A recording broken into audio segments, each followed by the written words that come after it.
So the big question is this: how do most agents who struggle to get the information that most successful agents hoard to themselves grow and prosper without this information? That's the big question, and this video cast is the answer. Welcome to Real Estate Rockstars. I'm your host, Pat Hyben. All right, Rockstar Nation.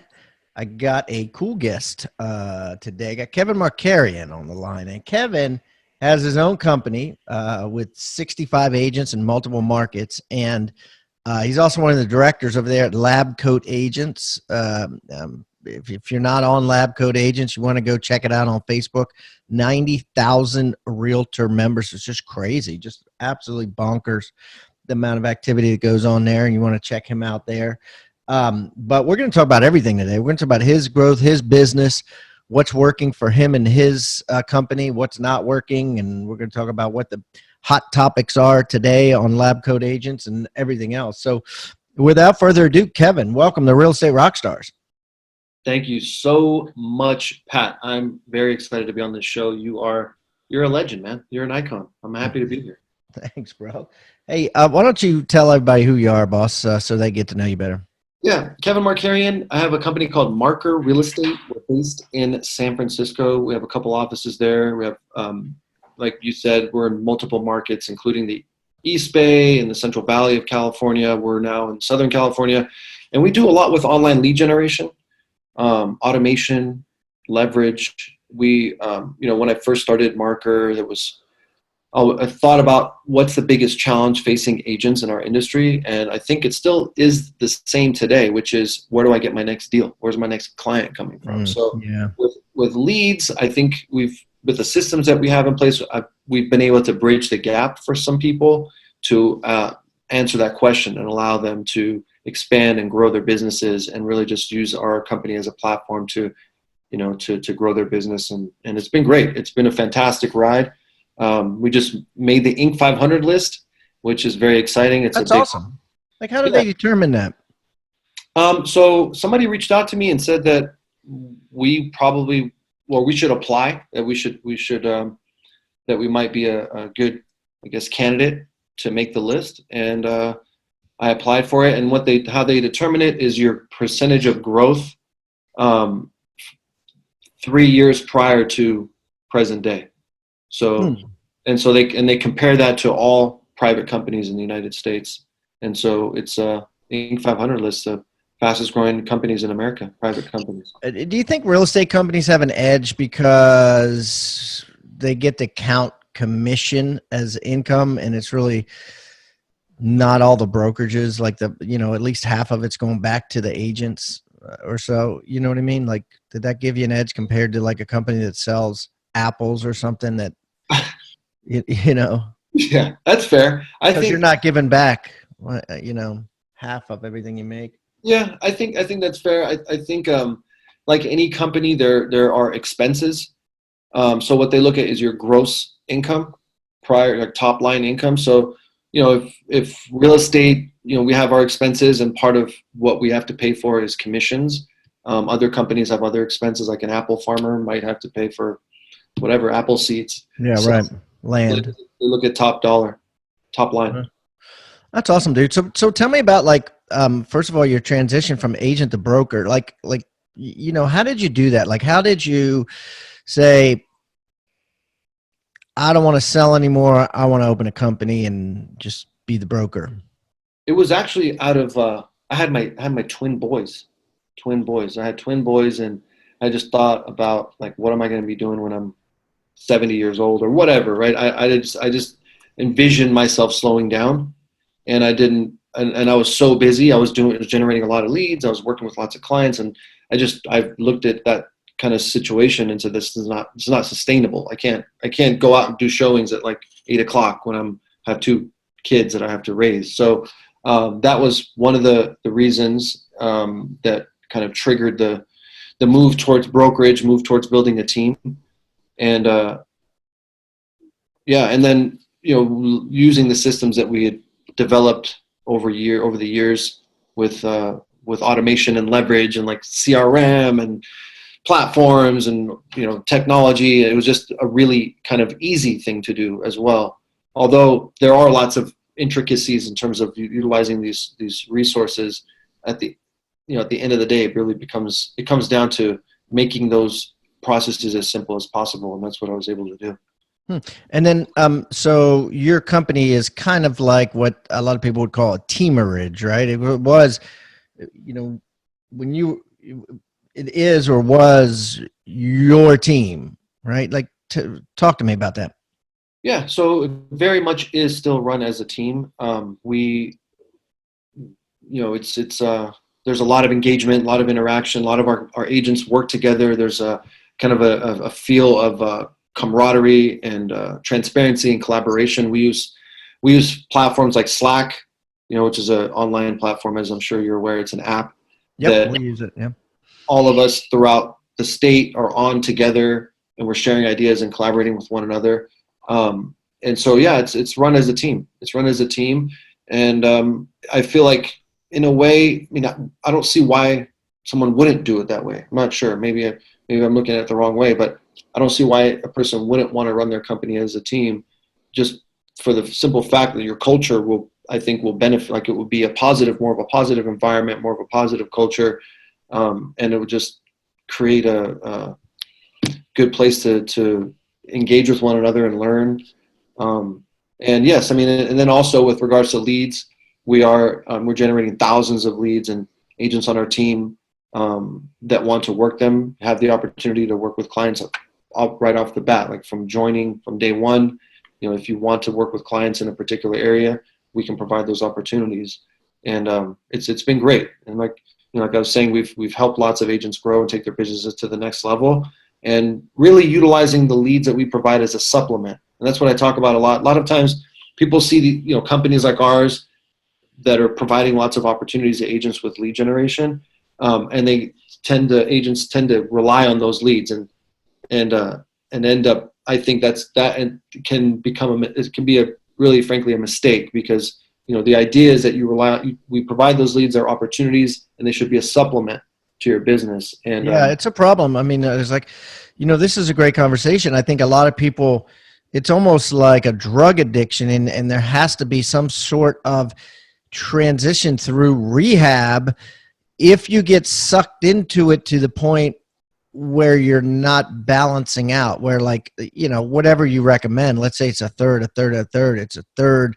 leads from marker, it's a third your SOI, and it's a third your assertiveness, right? Knocking on doors and calling and farming or whatever. If you start out, that's great. But a lot of people that join teams or teamerages, right, they go in and they go 100% buyer leads, right? They go for the fast money. Now, I talked to a girl the other day. She sold 17 houses in 7 months in a teamerage like Marker. No thought which way or the other about any other way to get business other than that. And I think that if she ever wanted to remove herself from that, she needs some sort of boot camp, some sort of rehab, to get out of that. So talk to me about that. What do you tell your people? How do you make sure they don't get sucked in, or is it okay if somebody sells 35 houses and they're all leads coming from you? I think I don't want to say it's not okay, but I think it's the reality is, the way we have our model set up, agents make more money on the deals that they generate on their own. So just to break that down, and I know you know this. Yeah, no, but it's good for everybody to hear, right? Yeah. So for the audience, so when we provide a lead to an agent, we do a 50-50 split on that. And if agents bring in their own transactions, their own clients, it's only fair that they get a higher split. And those numbers range based upon experience and so forth. So naturally, the issue with only relying on the leads is you're going to make less money on those deals. But they give you the chance to get out there, work with clients, get out in front of people, create referral opportunities. Which, by the way, at our company, if an agent generates their own referral through a lead that we provide, then that's theirs. So that's okay. But I think as a brokerage or a teamerage, like you said, it's our responsibility to train agents. That's why agents come to Marker, is because they know they're going to get training not only on how to convert leads that we provide, but also how to, like you said, tap into their sphere of influence, how to use Facebook, how to remarket, how to, door knock, how to do all the traditional things that will allow them to generate leads on their own and clients on their own, while utilizing our systems and our platforms, and also leveraging the leads that we provide. So what we see often, like the kind of the path of agents that come onto our company, is like in the beginning, they might be attracted to the leads. They want to get up, work with clients. They'll be more heavily working with leads in the beginning. And after they've learned the process, the system, we teach them how to do it on their own. We teach them how to do other things within the industry. They tend to kind of go away from leads. They usually still work them, but they start to now generate their own deals. And that's where it becomes like really, really cool, because then, they can go and build their own business. And, thinking about, like, there are companies out there that don't do that, which is really sad, because don't help agents. Well, I don't say help, but like the level of training and the hands-on right that like teams can provide, like ours, like we're holding people's hands. I mean, it's always about learning, right? It doesn't have to be a brand new agent. It can be experienced, long established agents that can benefit as well. But the point is, like, it's sad when companies don't do that, because of fear that they're going to take that information and go work with for somebody else, or start their own thing, or whatever. Right. And that's tricky, because that's the American way, right? I mean, that's what agents do. In my 25-year real estate career, I was at 5 different companies, right? So, I jumped around. I think it's pretty normal. And for you as a broker, it's something that needs to be top of mind. But it's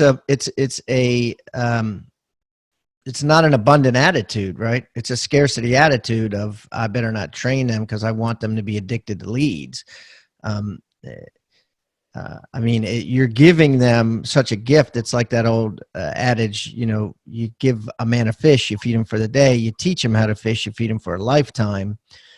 You want people to say when you die, right? Like, Kevin, my mentor, taught me this, or Kevin used to always say this, right? Like you want to, it's certainly more about that than the scarcity mentality, right? Absolutely. And that's a really important point that you mentioned. I mean, helping people and helping them grow and empowering them. And even with that said, if I have someone that's on my team that, even if I know they're going to leave in a year or two and compete with me, right? I still personally benefit by training them and teaching them. Why? Because they're going to be with me during that 1 or 2 year period, right? So might as well, it's my own self-gain there. It's also creating a relationship that perhaps maybe down the road person leaves, but we can maintain a positive relationship and perhaps work together on some other things. Who knows, right? Yeah, right. And then if I can provide enough value to someone for them to want to stay, and we can create a mutually beneficial relationship that way, then that's happened as well for us. Mm-hmm. So I think it's a win-win. It's a win-win all the way around. And if somebody leaves, great. It is what it is. It's part of the business. It's not, it's not like, it's a part of part of the industry that we're in. And like you said, it's the American way. And if somebody wants to leave, great. But while we're together, I'm going to teach you everything I know. I'm going to show you how to build it. And I think that's why a lot of agents end up like staying with us for a long time. And our retention rate's been very, very good. And people, I think, of course I'm biased. I don't know what people are saying behind my back, but when we're together, it seems like a very positive environment. And I think it's because of the like true, genuine passion and like caring for others. And, I didn't come up with money. Like we grew up in a very poor environment. Like my parents came from a different country and all that. And so like I know what it's like to struggle. And look, so I just feel like it's my obligation to help people, to help them grow. And if they're working with me, beautiful. If not, that's okay too. Amazing read for agents who want to blow their business up. 6 Steps to 7 Figures was an amazing read. Pat breaks it down in a simple, actionable steps that, if taken, will almost guarantee seven-figure success in the real estate sales business. Couldn't recommend this enough. Wow. Thank you for the awesome Amazon review, Garo215. Now, do you want to get your hands on this book for free and blow your business up?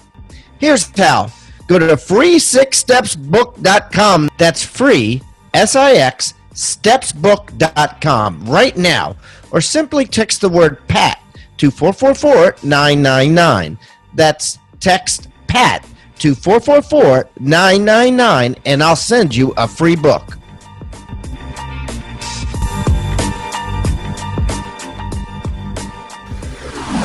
All right.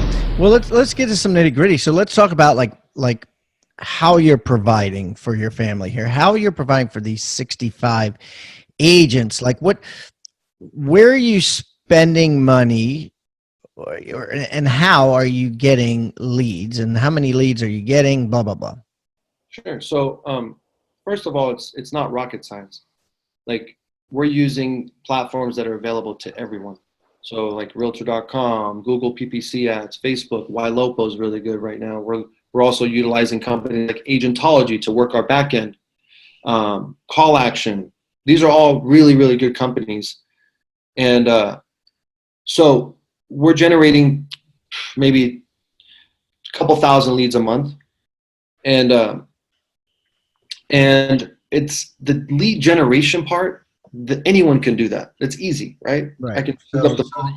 you got the normal, whether it's Facebook, Realtor.com, Zillow, whatever. They're all competing for the same buyer lead. Let's just say a pay-per-click. Okay, so that's the answer to that question, right? Nothing proprietary or interesting other than what all agents have access to. Let's talk about what you're using that the people on the show may not have heard of. First of all, let me roll through this list that you just started to rattle off. What's YLopo? YLopo is a lead generator that utilizes Facebook. They're a company that utilizes Facebook to generate leads for us, and they have really incredible targeting that they use, and retargeting. So wait a minute, is it a human being that runs a Facebook ad and uses the right keywords, or tell me how that works? Or is it a robot? Yeah. From my understanding, it's a multiple human beings. Okay. Running ads that are very impactful, very attractive, and people are clicking. And they use certain questions that they ask people when they inquire. Like, if somebody clicks on an ad, it's not like a lead ad where you get their information automatically, because the quality in that situation may not be so great. Because if someone just clicks on something and you get their information, okay, that's okay. But what they do to take it a step further is they might ask a couple questions. So if somebody clicks on a home, a question will pop up, which will say, like, have you talked with a lender yet? Or, what's your, what neighborhoods are you considering? Are you thinking about buying in the next 3 months or 6 months or whatever? So by the time you get that person, they've already gone through a series of questions that have sort of like an ISA, right? Like sort of, yeah. And just in an automated way. They can create like filter, right? Yeah, they filter, and they're advertising houses, and they're fishing for buyers. Is that right? Mainly fishing for buyers. We do actually generate lots of listings through these buyer portals. Typically 20% or so have a home to sell. So we end up doing lots of listings that way as well. And then before we go to the list, well, we can go to the list, but I just want to say what the difference between why we're able to convert and between what we're doing and what maybe some other people are doing is just the nurturing. It's the follow-up. And then we're going to talk about these tools that we use to help us stay in front of people over a long period of time, because a lot of us talk about speed to lead. You've heard of that, right? Oh, yeah. Yeah. Talk to people, the best of the best people in the country. So everyone's heard, I think, about like speed to lead, the importance of getting back to people quickly. Yep. Right. But really, to me, I think speed to lead's great, but it's not about who gets to the person first. It's about who gets to the person most, who's responding, who's following up most. because there's a statistic that NAR put out, and I don't know if this is exactly accurate, but typically agents give up following up with someone after 1.4 attempts, right? But according to that same poll or statistic, it usually takes at least 13 attempts before you can make a connection, a positive connection. So there's a huge gap, right? Mm-hmm. And to me, that gap is an opportunity, because everybody else is doing 1 or 2 attempts and they're giving up. But so because how are you doing that, or other than just telling your agents they got to call every day? Like how do you make that happen? So we're using tools like what we're talking about. So Okay. they're receiving text messages, very natural sounding email drip campaigns, and mainly text messages, and also voicemail messages utilizing these tools like call action. Call action is a really awesome, versatile tool that we use that allows us to convert at a high level. What is it? It's a tool that when we get leads, they go into call action, and then they'll get a text message, email, voicemail that we pre-create, and it just allows us to stay in front of them, using these tools. It's obviously it's automated, but it feels natural.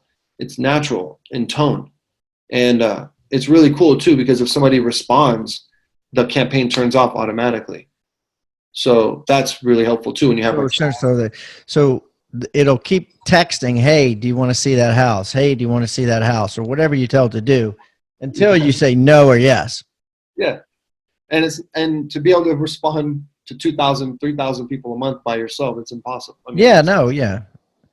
And when something, or artificial intelligence is doing it for you, it's not as personal. But for you to sit there and text the same guy every day for a month, you're like, this guy's gonna find me and kill me. You know what I mean?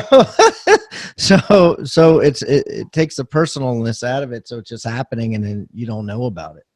That's kind of cool. And then agentology. Tell me about how they work for you. I know, I think it's David, the founder. He has been on the show before, but tell everybody how you use them. Yeah, agentology. David Tao is a really awesome guy, a friend of mine. His brother Avi. They created it's basically a call center, and so when leads come in, they get called by agentology, and it's a person. They're based in San Diego. They have a huge office, and they have people that are responding to leads that come in. So what we do is, when a lead comes in, we have our inside sales team that we have people on staff that are working and following up as well. But agentology is doing it at the same time. And wait a minute. How do you? Yeah. Both of you guys go at the same time? Yeah. And so here's the thing with that. And it's funny. I was at the California Association of Realtors convention speaking about this yesterday. And the funny thing is, the same question came up. It's like, what do you? Right. You got two people calling them from Marker Real Estate and be like, I got the other girl on the other line. Right. So here's my thing with that. Number one is, you have to be bold. Okay. So we're paying for these leads. If we're not responding to them, if we don't get the business, somebody else will. Number one. Number two, how do we deal with people that are upset? Sometimes people do respond negatively. Why am I being called by Marker Real Estate? So the response there is, because we want to make sure that we're getting back to you. So we want to make sure you're probably going to get a call from someone else on my team. And the reason is we want to make sure we're responding to you so we can get your questions answered.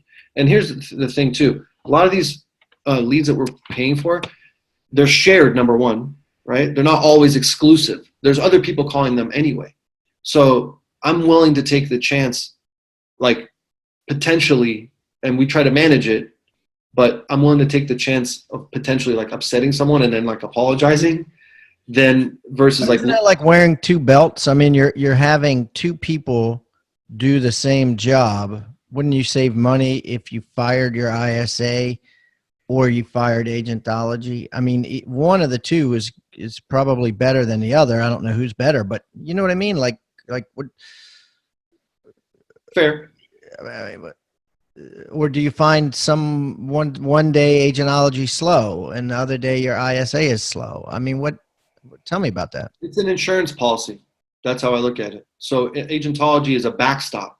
If we have our inside sales team, they're doing multiple things, new leads coming in, there's lots of things happening. With agentology, I can rely on them because they have their own system. I can rely on them to respond within a timely, like within a specified period of time. And I could just eliminate leads falling through the cracks. So to me, I'm willing to make that investment as an insurance policy to prevent missing out on opportunities because of our limited resources or limited number of people that we have on staff that are following up. Yeah, I mean, you're putting a lot of effort and money into the time between the lead and the appointment. And I think that's intelligent because, I mean, that's where the rubber meets the road. I mean, and that's quite frankly what agents hate. You know what I mean? You talk to any agent and they love working. Most of them, they love working with buyers and showing houses and meeting families and, you know, the whole experience, right? Yeah. They hate the follow-up. Well, you know, one in 100 will be like, I eat follow-up for breakfast. I'll follow up 24/7. Da, da, da, da. But the other 99 are like, man, you know, if I don't have to do that, cool.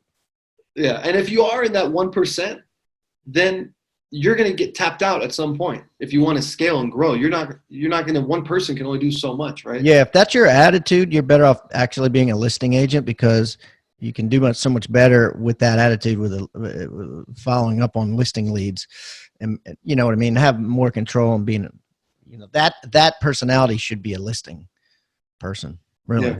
And then let the buyer agents have fun. You know. Yeah. All right, cool. So, all right, let's talk a little bit about lab coat agents, man. What the heck? Tell me the whole story there, dude. Like, when you guys like when it started, and how do you go from like having a group of, you know, a couple people throwing stuff around to 90,000 people? I mean, who does it? How does that happen? Insane. Well, Tristan and Nick, Tristan Almada and Nick Baldwin, they're the original founders. And, you know, it's crazy because I remember when once we met, I forget where we were, but we were talking about Facebook groups. And then the next time I saw Tristan, because he and I would speak on stage, different places all over the country all the time. And he would talk about lab coat agents. And it was when we first started, it was like, no one even knew what Facebook groups were. And so, and he would mention to people, hey, go to Facebook, go to lab coat agents, go on Facebook, join the group. And it's just a place where we can share ideas, where we can talk and do what we're doing here on stage in front of you guys, talking about what's working for us and our best practices. And we're going to take this idea and put it on a Facebook group, and we can continue the conversation there, because we would go on stage and people would come up to us afterwards and ask questions, and like, you know, we'd have these conversations that would last for 20, 30 minutes. And well, so it was just a good alternative for people to take that conversation and put it somewhere else, and we can continue talking about these ideas and these, you know, concepts and technology and what have you. And I remember him first talking about it, and then like the next time I saw him, that there was 13,000 members. I was like, dude, how'd that happen, right? And it just became a compounding growth. And it was really just from coming from contribution, really just sharing, just about sharing. And it's a different approach to, I think, what a lot of people were used to in our industry, because we touched on it earlier, like scarcity and abundance. Like throughout my time, maybe it's just me, but I experienced way more scarcity than abundance in my career, just dealing with people and like competitors and stuff like that. And I think it was just kind of maybe a breath of fresh air for people to go to a place where it was a complete opposite, like way more abundance than ever before, like ever experienced before. And it's just a place where now with 90,000 members, like someone can go and they want to type in a question, there's going to be an answer, right? I want you to think about the word toolbox. What is a toolbox? A toolbox is a box full of tools that you use to build something great. At Real Estate Rockstars, we've created our own free toolbox. So everybody that comes on the show as a guest brings a tool with them, and we plow them all into this toolbox, and we give it away for our viewing audience to basically use as they wish. Everything we put in there is an actionable item that can be downloaded, can be printed, can be used immediately. And we got things like scripts and dialogues, checklists for teams, checklists to keep agents accountable, referral forms that are filled out at settlement to get referrals by your buyers and sellers. Everything you could think of that you could use on a regular basis about real estate is included in this toolbox. And it's helping agents worldwide sell more houses and make their jobs a lot easier and processes much more efficient. And the thing is, it's absolutely free. All you got to do is go to hibandigital.com/toolbox or text the word toolbox to 444-999. That's toolbox 444-999. Do it now. Beware for be ready for feedback. I mean, it's crazy when you I've looked at someone typing a question in there and then got a text, looked down at my phone, looked back up, and there was like 17 answers. And I'm like, holy dirt, how'd that happen? Every 4 seconds somebody's responding. It's like it's live, but it's not live. It's crazy. It's what would you say, like, what topics right now, like in the past 30 days, generate the most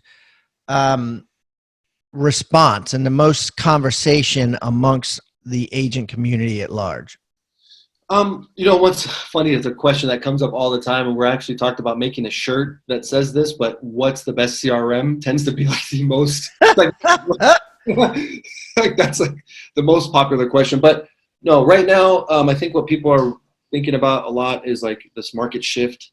People are talking about a market shift. What are we going to do about it? So we're putting out blogs and talking a lot about like preparation for, potential market shift. And, I don't know what your thoughts are, Pat, but I mean, I don't see like a repeat of 2008 or anything like that. But, there's going to be a shift, and I think people need to be prepared. So Lab Coat Agents is a place where people can go and hear opinions and talk about that. Also, disruption within our industry with, like iBuyer and all those kinds of things. But, we try to keep things positive. We try not to like create any kind of, panic within our group. I mean, there's really nothing to be too worried about. I personally don't think, and I don't want to sound naive. The panic stuff is what gets the responses, though, right? The negative stuff. I mean, it's like news, right? That's why they don't. That's why there's a little tiny section in the back of the newspaper or whatever about weddings, or births or whatever, because it's great stuff, but nobody wants to read it, unfortunately. So what advice have you seen? Like, what's the most prudent advice that you're hearing for all those things? Like, first of all, what's the most prudent advice you're hearing today for, hey, my market's shifting, i.e., houses are sitting on the market longer, buyers are looking at more before they decide and taking longer before they decide. What advice do you have for your agents and the people that put that on LabCoat? Number one is just sharpen your skills, right? Practice your scripts, practice your follow-up, practice being a salesperson, and practice providing value to people. And I think I look at this as an opportunity. Like we're in San Francisco, and for a long, long time in San Francisco, if you're working with a buyer and you submit an offer, like you're going to be competing with more. Like you're going to be competing with a lot of people, right? Like 10, 20 offers on a house is fairly common. Like, I think it's fair. Today, now?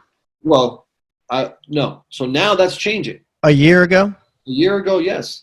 And okay. I think there's areas in the country that had never probably experienced that have started to see that too. I mean, think about the shortage of inventory nationwide, right? So I think that the shift is, I welcome it, and I don't want to like jinx anything, but I welcome it because we work with lots of buyers. So now, right? Because you're a buyer company, essentially. You're a buyer-focused company, right? I mean, like, so So yeah, the shift is sort of beneficial in that you don't have the multiple offers, right?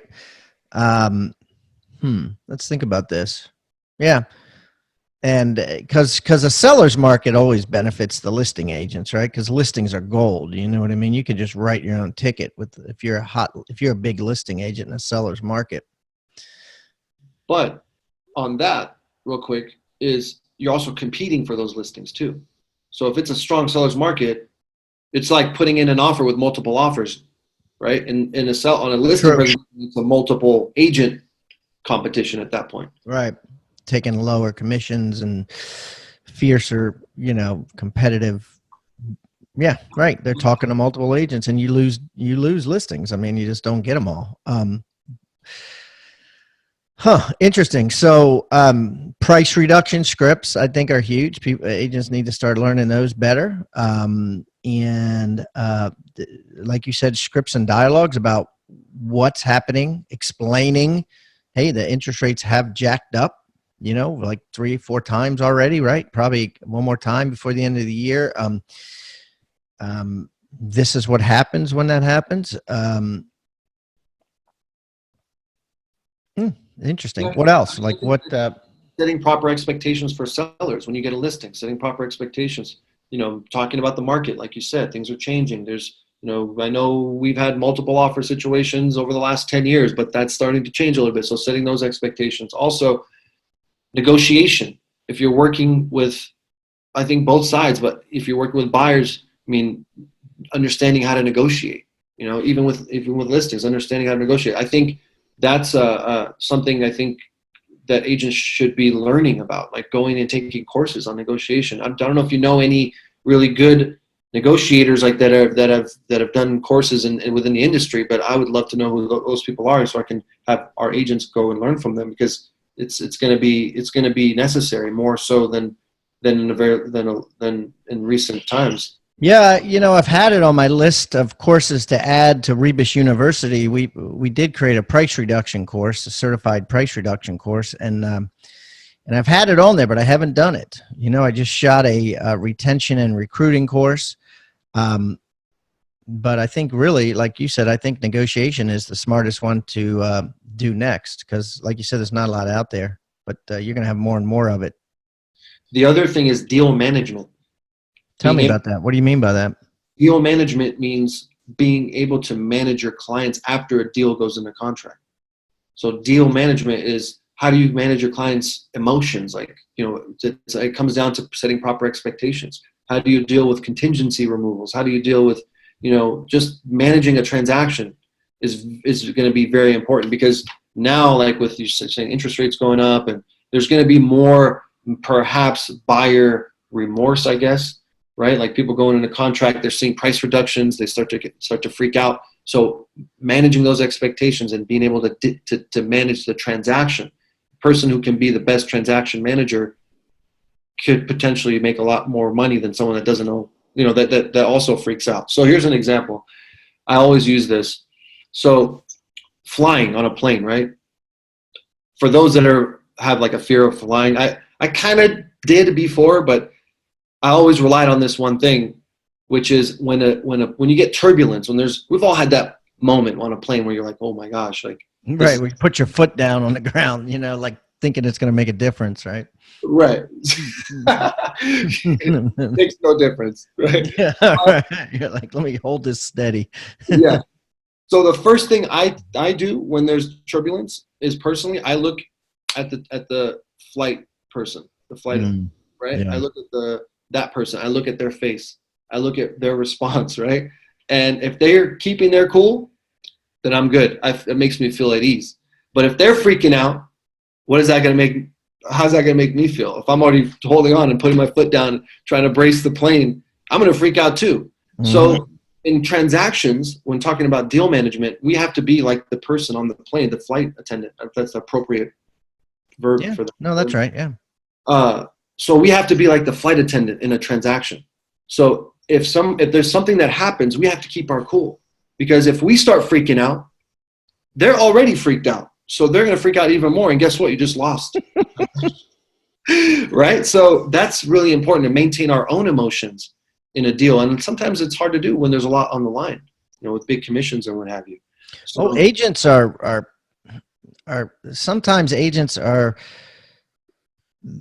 the guiltiest parties when it comes to creating drama in the real estate transaction, right? I mean, if you go to your client and you're like, the seller countered at this, and it doesn't surprise me. This is, pretty much how the game is played. This happened to me last week and we did this, and you're real calm about it. And you're like, this is normal, right? And you're used to it. It's easy. But if you go to back to your client, you go, I can't believe them. They have nerve. That house has been on the market for 165 days, and they had the nerve to come back and counter you at this. Da, da, da, da, da, da, da.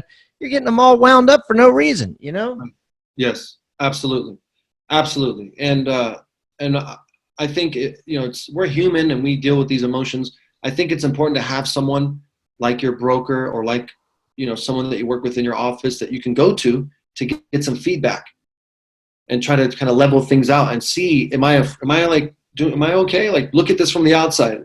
What do you think? And so having that person is very important, or people, so they can get that feedback. And I think and before going to your client, try to solve the problem if you can. Like, try to take on as much of it as you can before going to your client, and creating a unnecessary stress that they're already dealing with stress. So for them to deal with more, it just kind of adds to the problem. Usually doesn't help. So yeah, absolutely. So like, how do you train your 65 agents? Like, what sort of systems do you have in place, and how often, and all that stuff?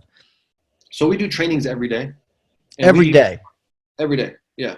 And I'm like the person. I do not like going to offices and sitting in meetings. Like, to me, that's very inefficient.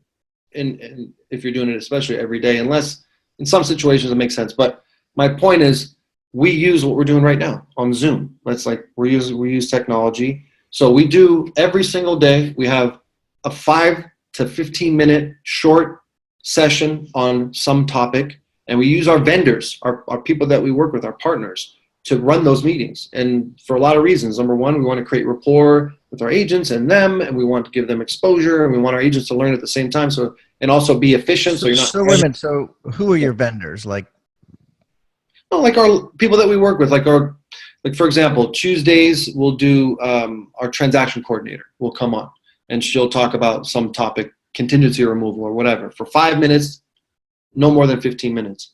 People are on. Wednesdays we have our lender. Thursdays we have our credit repair person, and every other Thursday we do an escrow person. Fridays we have a call with a top agent in the country that we bring on, and they come share their best practices. So every day there's a little bits and pieces that people can take and learn. And then we do quarterly meetings where we have big trainings like contract training and disclosure and compliance and those kinds of things. But the majority, like day-to-day stuff, is really short, like little bits where people can just have some education while they're on their way perhaps to an appointment or something. So they don't have to drive 30 minutes, sit in an office, and then fight traffic, and then, so whatever. So we try to do that every single day. Of course, going back to lab coat agents, like we encourage people to go on and learn and ask questions. So that's important. And then we have, like I mentioned earlier, we use Slack. So like, if there's anything that people have questions, or if there's like a cool like podcast that on the Pat Haben podcast, we'll post it on the Slack channel that's relevant, if it's relevant to what we're kind of talking about during that particular time, so people are learning there. And yeah, just the constant work in progress, like constant training, constant education. What else do we do? We do masterminds where we bring, again, like the abundance mindset, different companies, different agencies, different brokerages, and all get together in the same room and just share ideas. And it's cool. It's really a beautiful thing, getting people. do you have like a company-wide ever, like a physical meeting, or do you just not do that? Yeah. No, we do. I was just saying, usually once a quarter. Once a quarter. Okay.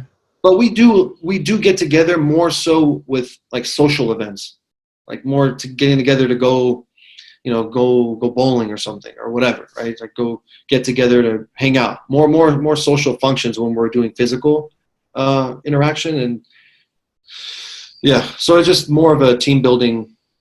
And do you have an office? Yeah. So we have offices in San Francisco, Alameda, and Newport Beach, and they're more drop-in space type offices. So it's not like your traditional ground floor brick and mortar office space. And why do we do it that way? Because how many people get up in the morning every day or get up in the morning and go to the local real estate office to ask Pat what's available on the market? Like there's, the idea to me of a ground floor brick and mortar office space is for walk-ins, right? Or maybe some visibility, getting your brand out there. So there's not very many opportunities for walk-ins anymore. Like Right. if I'm an agent, give me a place where I can work, give me a beautiful conference room where I can meet with clients and I'm good, right? So it's what, a couple hundred square feet, 1,000 square feet, like your offices? How big are they? Under 500 square feet. So they're working So they're space. small. Yeah. They're basically a conference room and a lobby. Yeah. And then in an office, in a like private office. Yeah. So One private office. So you could just pop in there. They're just meeting spots. You meeting can spots, reserve a room, do a settlement, that sort of thing. yeah, or make some calls or, that kind of thing. It's just really a place where you can just get stuff done and less about like hanging out in a, whatever, like lingering in an office. So there's a lot of that. I feel people are just in the office, not really, I don't know, doing a lot. Maybe I'm looking at it the wrong way, but No, well, certainly economically, it's a lot safer that way for you as a broker, right? I mean, I would even question why you have those addresses, right? If you could, yeah, people could meet in Starbucks and things like that. I mean, the people that will debate otherwise would debate that you need a big office to, have social get-togethers and have camaraderie and team building and you know what I mean, and stuff like that. So yeah. I mean, we do the social engagement outside of the office where it's more personal. It's less formal. It's more, frankly, real potentially. I mean, it's just you get to see people for who they are and let your guard down. That's not to say you couldn't do that in an office environment, but again, like you said, in terms of cost and expenses and things like that, I'd rather focus our dollars as a company on opportunities for agents to go work with more clients and close more deals. So yeah. I'd rather take that money and go put it there. And how many of the agents of the 65 agents do you think actually show up at the time you have your trainings versus watch them later? Oh, good question. Yeah, I mean, we probably get 20% on a call, and that's just being completely upfront, right? Like, No, that's probably par for the course. You know what I mean? Like, yeah, people like to pick and choose. You know what I yeah. mean? And you may not want to, you may not be interested in a particular topic, and yeah, like you said, and we always record them, we put them on our site, and people can go back and look at them, and that's cool too because we're creating a library of content. So yeah, and speaking of content, real quick, going back to LCA, that's a great place for content. So you want to, Yeah. well, if you have a blog that you're working on, or whether you're a broker, even as an agent, and you want to create something for your consumers and your clients, go on to Lab Coat Agents and look at what people are talking about. Like if you're a broker, you want to know what agents are interested in, go on Lab Coat Agents. Look at what people are talking about most and create a blog about it or do a video about it and then send it out to the agents that you want to recruit. No, that's a great idea, right? Like it's market research, Yeah. You want to talk about what people are talking about. That sounds weird, but yeah, we'll just follow the conversation. Yeah. Another source for that, for people that want to do blogging and look for content, is answerthepublic.com. So answerthepublic.com is pretty cool because you can go on and look at what is the most searched for keywords in your area. So if you're in San Francisco and you type in a keyword and you can see what people are searching, like how many times they put that in, like in the search bar within a radius, and then you can take that information and write up a blog, do a blog about it, or do a video about it, and then target people in that area who are already talking about it. So it's just kind of like a clever way and it's a great tool to use if you're looking for content.